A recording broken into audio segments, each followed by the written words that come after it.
E aí, queridos, como vocês estão? Estamos aqui para uma reflexão interessante aqui no canal. Uma verdade, tá? Que eu descobri nos últimos meses e que até então eu não havia divulgado aqui no canal, certo? Pelo fato de que nem eu próprio tinha acesso a essa verdade. Mas fui lapidando-a no dia a dia e agora eu estou aqui para revelar em primeira mão para vocês. Que é o seguinte: olha só, isso é uma loucura que eu vou falar agora, cara. Não existe, olha só, eu vou repetir, não existe estratégia nas apostas esportivas. Se você quer se dar bem aqui, a principal estratégia é não ter estratégia. Essa é a verdade que eu trago aqui para vocês. Calma que eu vou explicar, tá? Bom, todo mundo sabe que desde 2020 eu tenho um carro-chefe, tá? De trabalho. Já falei várias vezes aqui no canal que o meu carro-chefe é o Undergoals, tá? E que esse carro-chefe, desde os primórdios, foi bastante produtivo para mim. Olha, isso não quer dizer que haja dada uma sentença de morte para qualquer outro tipo de forma de trabalho, né? Quem acompanha aqui o canal sabe que eu tenho outras formas de trabalho também, que vão muito além do Undergoals. Só que o Undergoals, desde quando eu comecei, lá em 2020, ele tem mudado, ele tem se renovado, ele tem ganhado uma nova abordagem, uma nova roupagem. E isso automático, sem que haja nenhum sinal muitas vezes. As mudanças repercutem quase que imediatamente, sem aviso prévio, meu amigo. Vou provar isso na prática, tá bom? Nesse exato momento, tá? A gente vai olhar os jogos da Bundesliga de 2021-22, tá?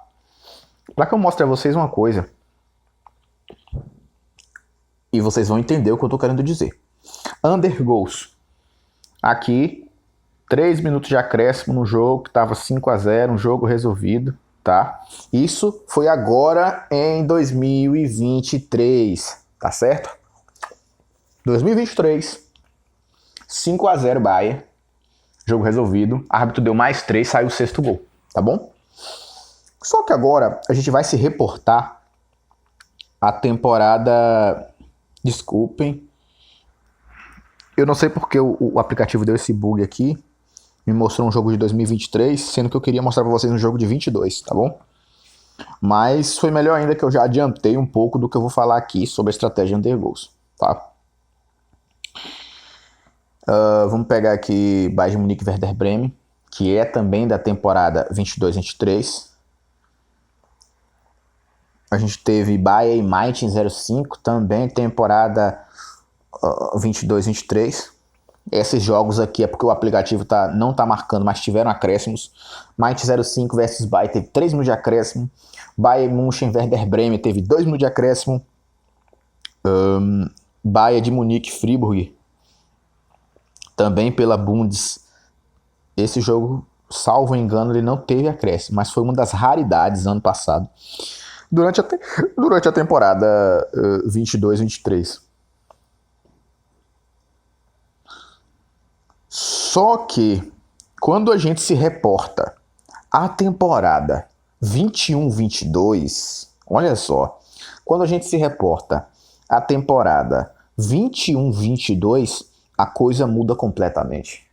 4-0 na Alemanha era sinal, era sinônimo de lucro, porque tá 4-0 goleada para um time de cima contra um time fraco, tá 4-0, ele tá jogando em casa, opressão total, tiro de meta, vai acabar o jogo aos 90 cravado. 89,50 tu botava seu under, pegava ali odds entre 1,05 e 1,12, odds bem baixinhas, mas que eram certeza de lucro. Então, eu tinha por costume arrepiar mesmo a cotação. Olha, agora, né, eu mostrei para vocês um jogo de 2023, tá? Bayern de Munique contra Schalke, mesma competição, mesmas coisas acontecendo, os mesmos árbitros, mas as coisas mudaram. Mais 3 num jogo de 5-0 resolvido contra um Schalke, que não tinha mais nada a brigar. Sabe o que isso significa? Isso significa uma coisa muito simples. Se tu montas a tua estratégia hoje com certas características, nego, ao longo do tempo, essa estratégia não vai mais funcionar. Tu vai ter que mudar totalmente a tal estratégia. Vai ter que desfigurá-la. Seja mudando as características, ou seja mudando as observações que devem ser feitas antes de efetuar a entrada. Tá? Em outras palavras, a estratégia Undergoals, o esqueleto que eu montei, não funciona mais na Alemanha, na Bundes 1 nem na Bundes 2. Repetindo, o sketch que eu montei do Undergoals, que funcionou há um ano atrás na Alemanha, temporada 21-22, não funciona mais. Não funcionou na temporada 22-23 e talvez não funcione na temporada 23-24. Talvez por quê, Renan? Liga Francesa. Velho, na Liga Francesa, a gente teve o seguinte.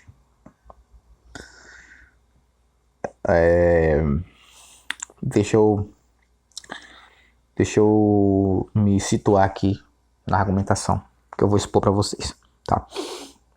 Olha, temporada 22-23, choveu under, cara. Choveu under no campeonato francês. É isso mesmo que você ouviu. Choveu under no campeonato francês. Como assim? E isso tem o que a ver? Olha, na temporada 21-22 não dava under. Podia estar 11-0 o jogo. A arbitragem dava 2 minutos, 3 minutos por padrão. Esse era o padrão da Ligue 1. Só que em 2022 e 23 mudou-se as características da Liga Francesa. A arbitragem vem com uma nova abordagem, mantida após a Copa também, mesmo com a Copa do Mundo trazendo aí, né, regramentos em que a arbitragem tem que dar tantos minutos quantos forem necessários no que diz respeito às paradas do jogo, inclusive as reposições de bola, as análises do VAR e as substituições de atletas. Mas veja bem, a França não seguiu esse regulamento, cara. A França continuou 4-0 under, 5-0 under, 6-0 under, indo até, olha só, indo até mais além. Tava dando under em 4-0 de time visitante, meu amigo. Sim, time visitante tava dando 4-0 under, entende? 5-0 under. Então, do nada, sem que eu, no caso, como criador da estratégia, mudasse nada na estratégia, uma liga se adicionou a ela, ao passo que outra liga saiu. Tá bom? Em outras palavras, quando você monta a estratégia, ela não consegue ficar fixa e se manter totalmente estável ao longo do tempo. Vão mudar-se as abordagens, tá bom? E aí vem uma coisa muito importante que você precisa desenvolver e que estratégia nenhuma vai te dar, que é o fio da meada, tá? Que muitos chamam de feeling. Não é isso que chamam de feeling?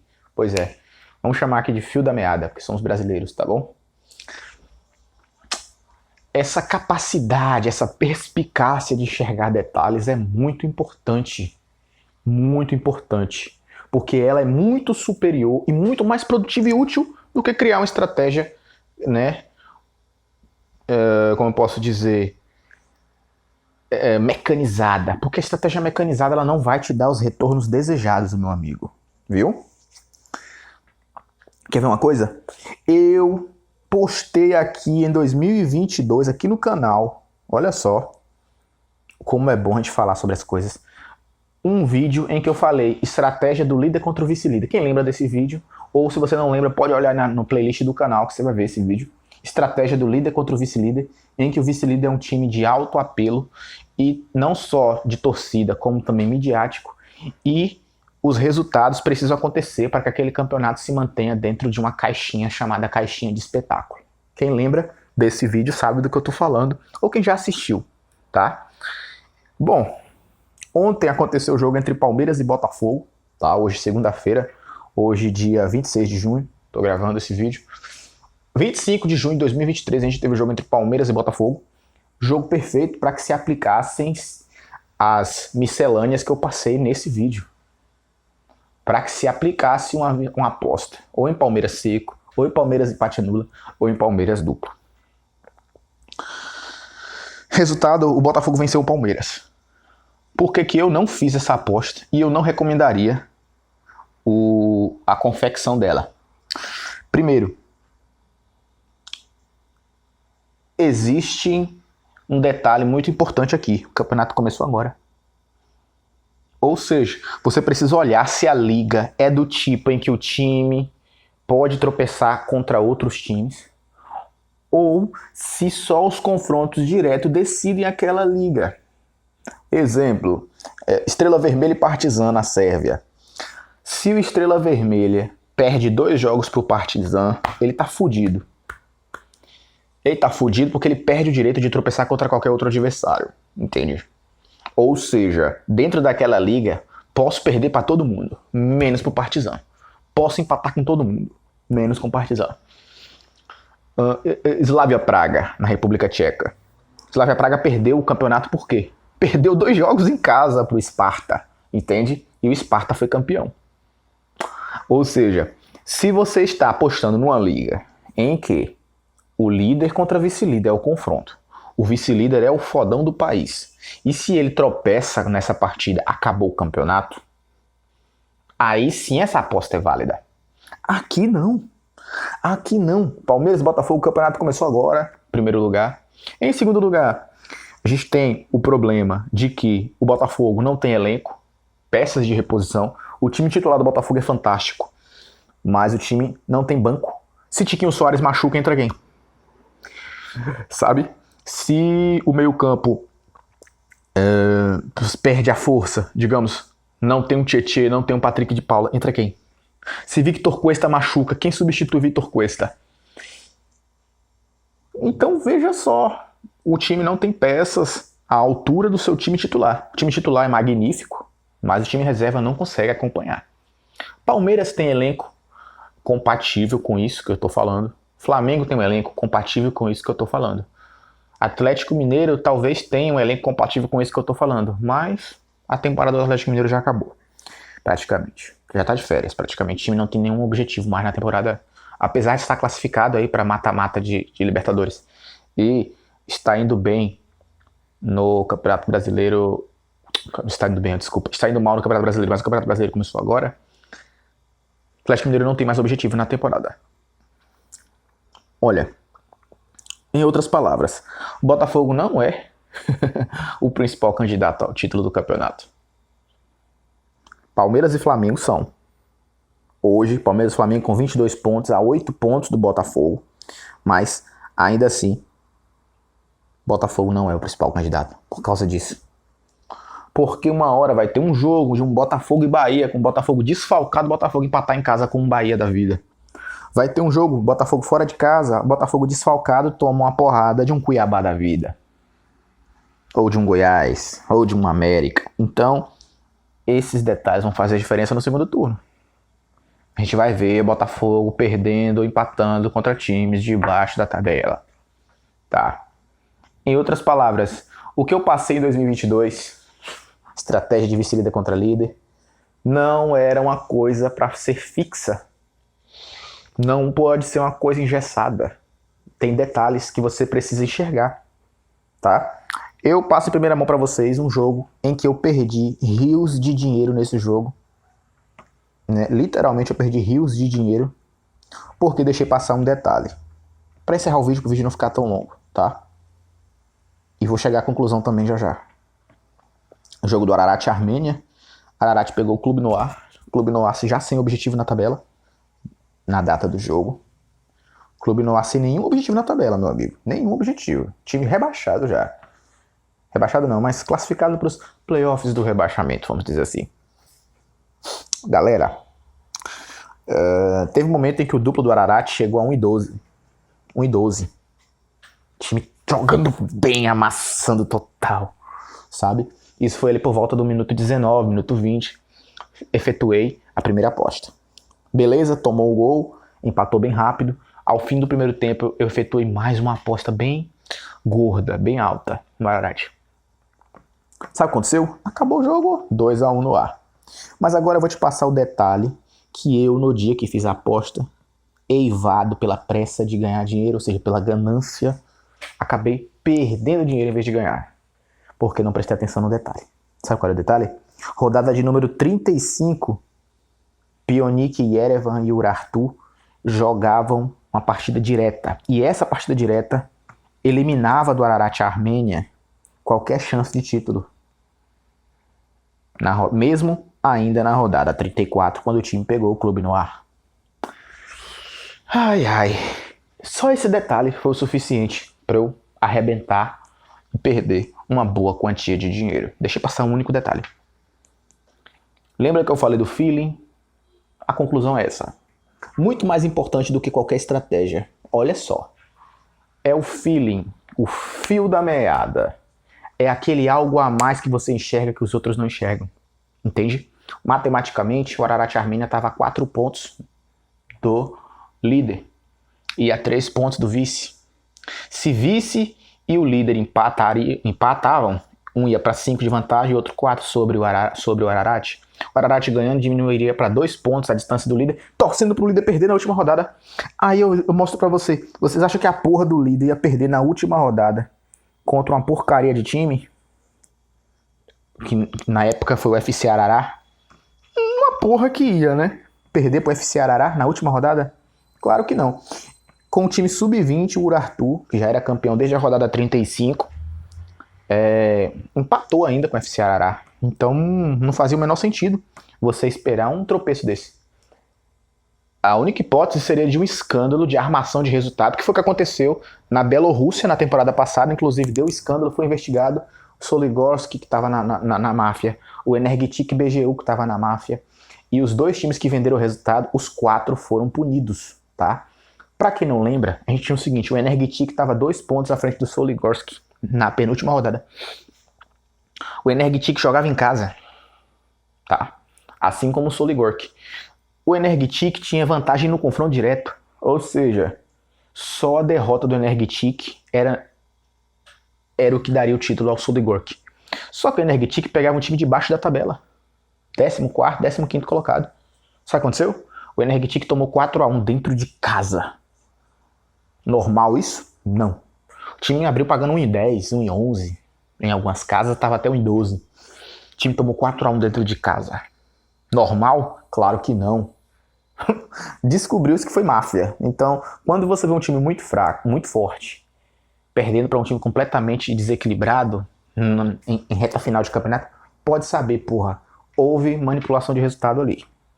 Se vai ser descoberta um dia ou não, isso aí é pouco provável. Mas um dia a casa cai. E caiu pro Shakhtar, Soligorsk e caiu pro Energetik, que foram descobertos. Tá bom?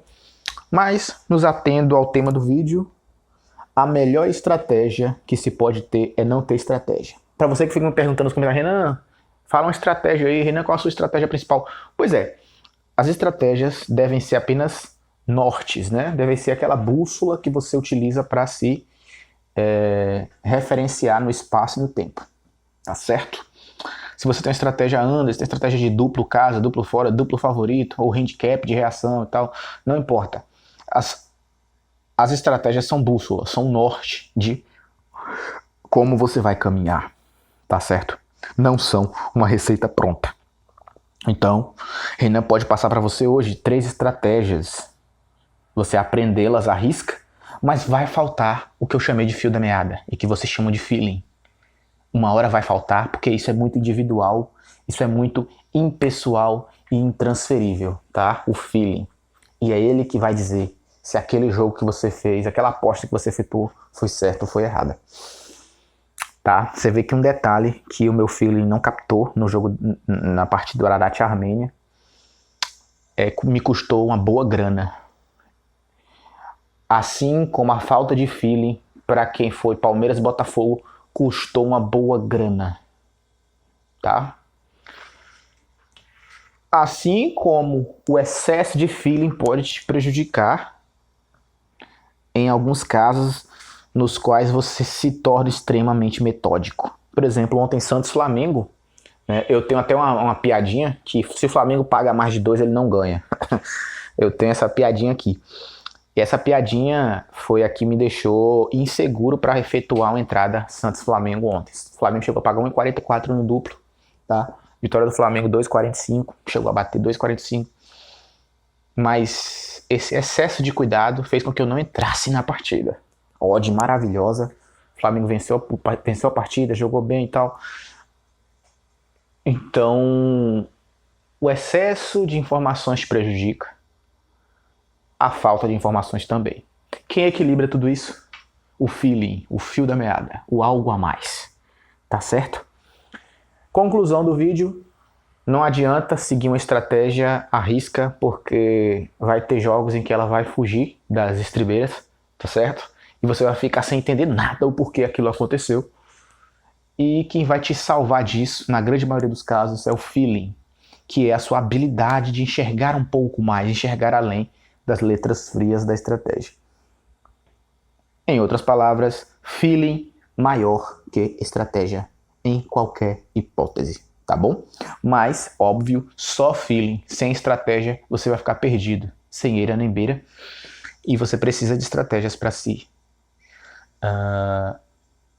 se referenciar no espaço e no tempo. Valeu? Então, galera, esse foi o vídeo de hoje. Se você gostou aí, deixe seu like, tá? Deixe seu comentário. Para mim, esse vídeo também é um marco, porque nós chegamos aí aos 5.000 inscritos, tá? Muito obrigado a cada um de vocês que se inscreveram aqui no canal, tá certo? E espero que a gente caminhe juntos aí com mais conhecimento, tá certo? Valeu, galera. Forte abraço.